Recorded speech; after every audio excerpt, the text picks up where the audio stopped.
Welcome back. This is Education Lesson. I'm your lecturer, Wesley Martin. Today we're tackling one of the most elegant systems in the human body, the cardiovascular system. The heart, the blood vessels, and the clever ways your body keeps blood moving exactly where it's needed. Over the next 20 minutes, I want you to hold on to just two big ideas. First, the heart is an electrically driven pump. Every beat starts as a spark before it ever becomes a squeeze. And second, once blood leaves the heart, everything comes down to three words: pressure, flow, and resistance. If you keep those two ideas in your back pocket, the rest of this module is really just filling in the details. So let's start where every heartbeat starts, with electricity. Here's our roadmap. 6 objectives, and they line up neatly with the shape of the lecture. On the left, we stay inside the heart. We'll describe the conduction system and read its electrical signature on an ECG. We'll track pressure and volume through a single beat, and we'll define cardiac output and what controls it. Then, on the right, we move outward, matching each vessel type to its job, analyzing how fluid leaks in and out of capillaries, and finally comparing the fast and slow systems that defend your blood pressure. Don't worry about memorizing this slide. Think of it as a table of contents. By the end, you should be able to speak to every one of these in plain language. Let's zoom out for the big picture first. Before we dive into the wiring, picture the whole layout. Your heart isn't one pump, it's two, sitting side by side and working in series. Follow the blue path. Oxygen, poor blood returns from the body into the right side of the heart, which sends it to the lungs to pick up oxygen. That's the pulmonary circuit. Now the red path. Freshly oxygenated blood comes back to the left side, which drives it out to the entire body. That's the systemic circuit. Because the circuits are in a series, every single drop passes through both, one after the other. And notice the left ventricle has to push blood all the way around your body against much higher resistance, which is exactly why its wall is the thickest chamber in the heart. Now, what makes it beat? A heartbeat is choreographed electricity, and it follows the same 5-path step every single time. It starts at the SA node, the pacemaker, tucked up in the right atrium. It fires, and the wave spreads across both atria, making them contract. Next, it reaches the AV node, and here's a crucial detail. The signal pauses, about 1/10 of a second. That tiny delay lets the atria finish emptying before the ventricles fire. From there, the impulse shoots down the bundle of His, splits into the left and right bundle branches, and fans out through the Purkinje fibers. Those fibers spread the signal from the bottom up. So the ventricles squeeze in one coordinated, powerful contraction, wringing blood upward and out. Timing is everything, and that timing comes from two very different kinds of cells. Two cell types, two completely different electrical personalities. On the left, the pacemaker cells of the SA and AV nodes. Notice they have no stable resting point. A slow leak of sodium, nicknamed the funny current, constantly drifts them upward until they hit threshold and fire, all on their own. That self-starting property is called automaticity, and it's what sets your heart rate. On the right, the contractile cells, the working muscle, these sit patiently at the stable resting potential until the wave arrives. Then fire a fast sodium spike followed by a long calcium plateau. That plateau is the key. It stretches out the contraction and, critically, prevents the heart from going into a sustained cramp. The heart must relax to refill, so it's built to never tetanize. Now let's read all of this from the outside on an ECG. Here's the beautiful part. We can record all that electrical activity right from the skin. That's the ECG, the electrocardiogram. And it has 3 signatures you need to know. First, the P wave. That little bump is atrial depolarization, the atria getting ready to contract. Then the big spike, the QRS complex, that's ventricular depolarization. It's large because the ventricles have so much muscle, and it's actually hiding the atria repolarizing underneath it. Finally, the T wave. That's the ventricles repolarizing, resetting for the next beat. The gaps matter too. The PR interval reflects that AV node delay we just talked about, and the QT interval covers the entire ventricular action potential. So the ECG is really a timeline of the heart's electrical events. But here's the question that ties it all together. How does the electricity line up with the actual pumping?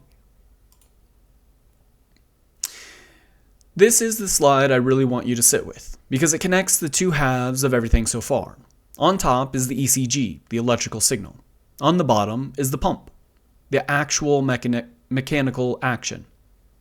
And the golden rule is this: electricity always comes first, and the squeeze follows a beat later. Watch the dashed lines. The P wave fires. The lines. The P wave fires, and then the atria contracts. The QRS complex fires, and then the ventricles contract and pressure shoots up. That's systole. The T wave marks repolarization, and then the ventricles relax and refill.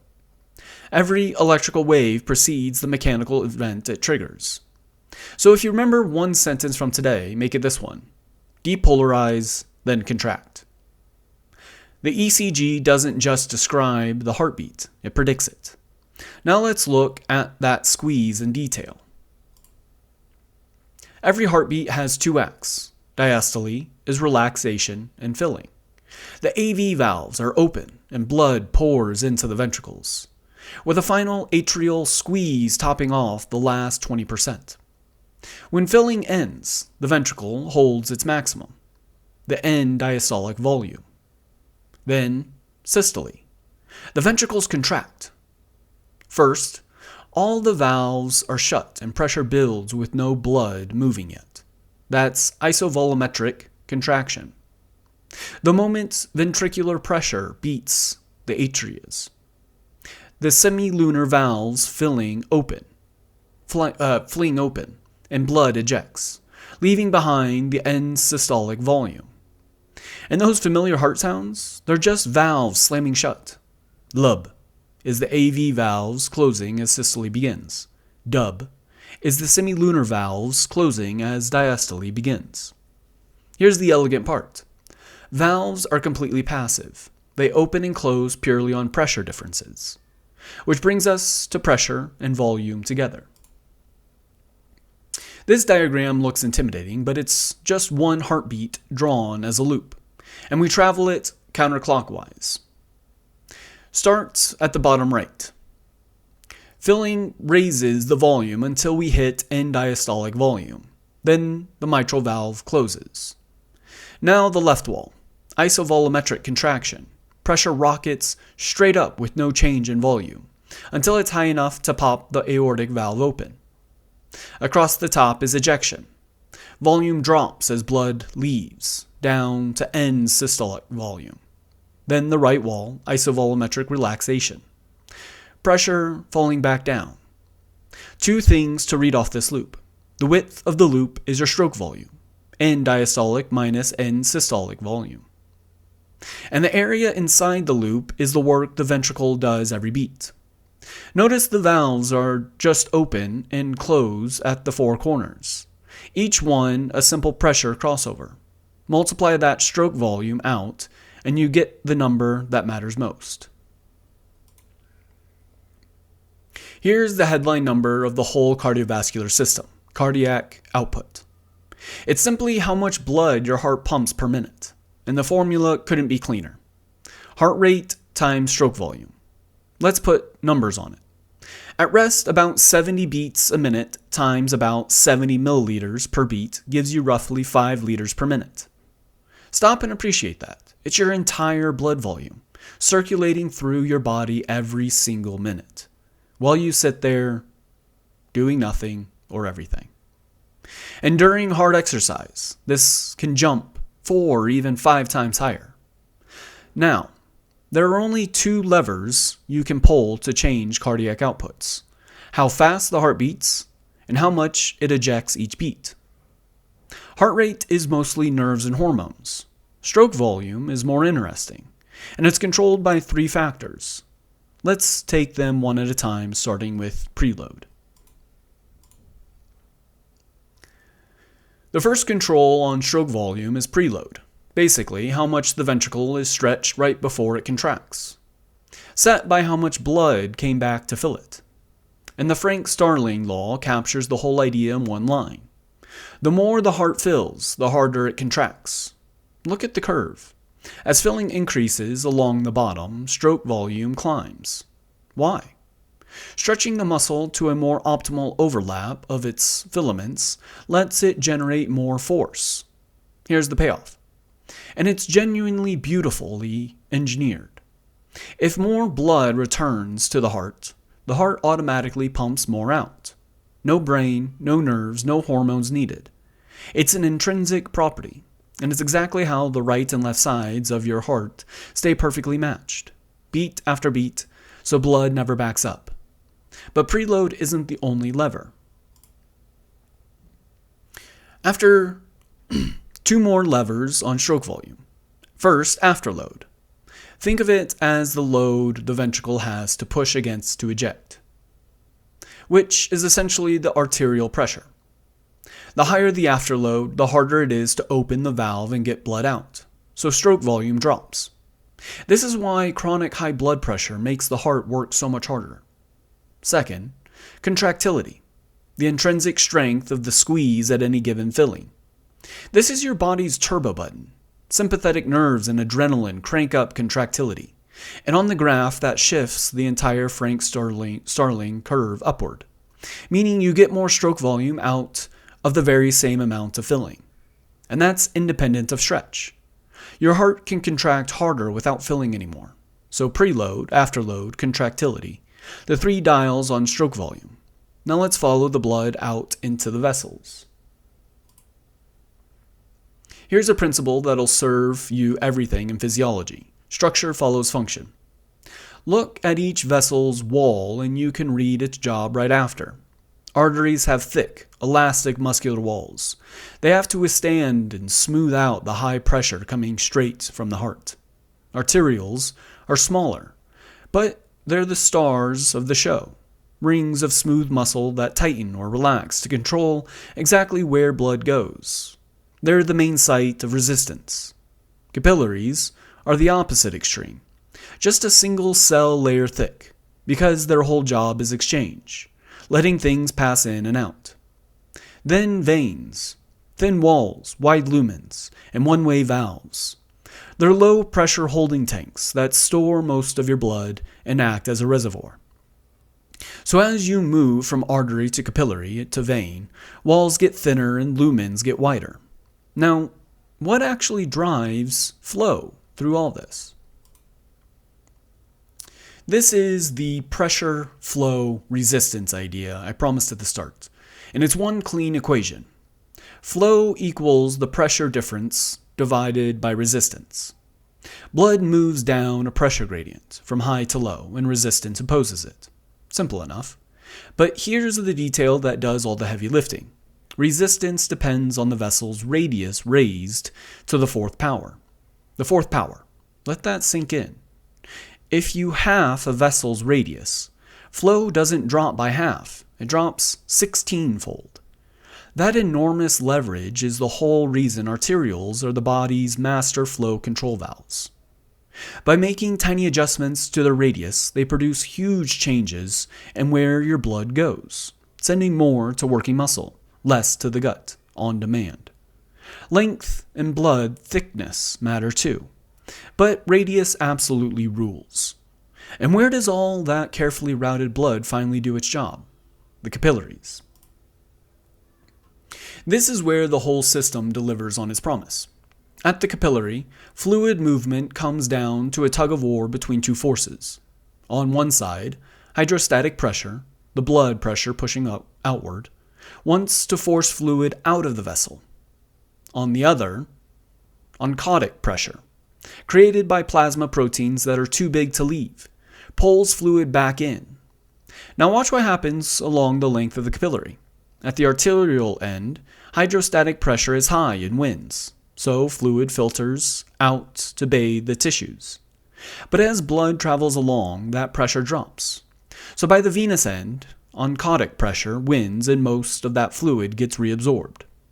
The small amount left behind, that's mopped up by your lymphatic system. We even have a formula for the net push, net filtration pressure. That's local delivery. Now, how does the body protect pressure across the whole system? How does your body keep blood pressure steady moment to moment? With a fast neural feedback loop called the baroreceptor reflex. Follow the circle. Stretch receptors sitting in your carotid arteries and aortic arch constantly sense the pressure. Say pressure suddenly rises. Those receptors fire faster and report it to the medulla in your brainstem. The medulla responds by dialing down sympathetic activity and boosting the vagus nerve, which slows the heart and relaxes the vessels, and pressure drops right back to normal. If pressure falls instead, the whole loop runs in reverse. This is classic negative feedback, and it works within seconds. It's literally what catches you when you stand up quickly and don't faint. But notice, it can only correct short-term swings by adjusting heart rate and vessel tone. It can't fix a lasting problem. For that, we need slower tools. Beyond that reflex, blood flow gets fine-tuned two more ways. First, local control. Tissues managing their own supply.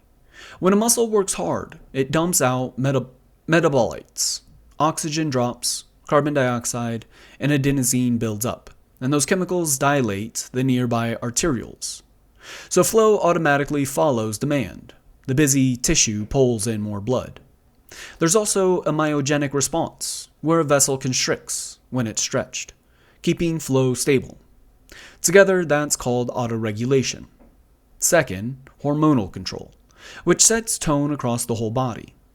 Adrenaline redistributes flow for fight or flight. Angiotensin II is a powerful vasoconstrictor. Vasopressin, or ADH, constricts vessels and conserves water. And ANP, released by the heart itself, does the opposite. It dilates vessels and sheds fluid. So local signals match supply to demand, while hormones set the big picture tone. And one hormonal system dominates the whole long game. For the long game, hours to days, pressure control belongs to your kidneys through a cascade called RAAS. Follow the chain. When blood pressure falls, the kidney releases an enzyme called renin. Renin kicks off a relay. It converts angiotensin into angiotensin 1, and then an enzyme called ACE, mostly in your lungs, converts that into the powerhouse of the system, angiotensin 2. And angiotensin 2 hits back in two ways at once. Directly, it constricts your blood vessels, raising resistance immediately. And indirectly, it triggers the hormone aldosterone, which tells the kidneys to hold on to sodium and water.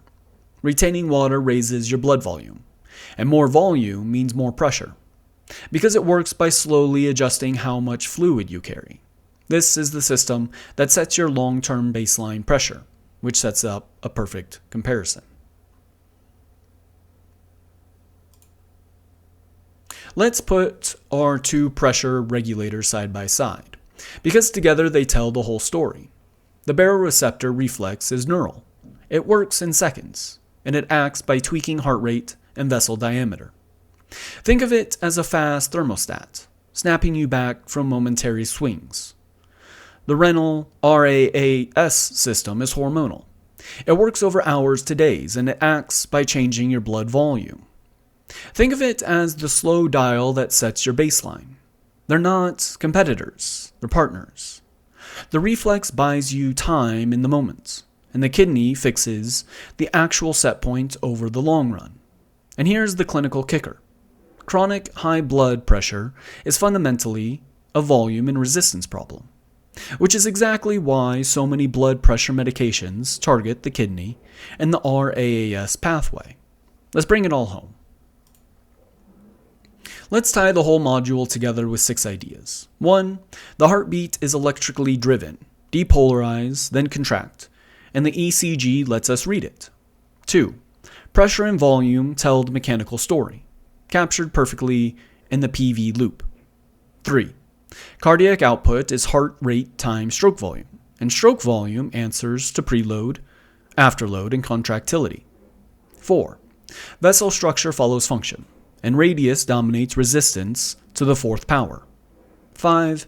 Capillary exchange is a balance of Starling forces, filtering out at one end and reabsorbing at the other. And 6.